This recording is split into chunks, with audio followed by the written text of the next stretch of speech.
Hi, Kevin Darby from Darby Training Systems here.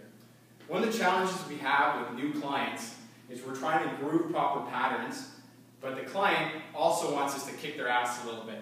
So one of the ways that we can do this is by using a corrective exercise done with an interval type training. Most of you are familiar with Tabata intervals. The Tabata interval is 20 seconds of work followed by 10 seconds of rest, done for 8 repetitions or 4 minutes.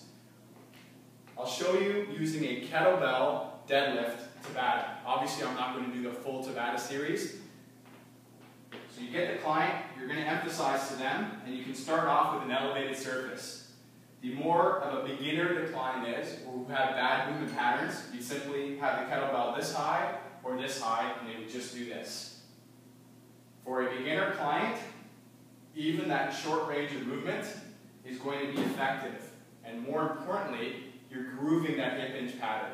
As a client gets better and better at the movement, you can get rid of the elevated platform and eventually have the client do it right from the floor, so that they're learning that hip hinge, which will eventually qualify them for the deadlift movement.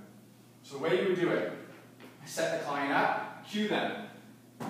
Big chest, brace the core, and then you're going to cue them. 3, 2, 1, go! Squeeze.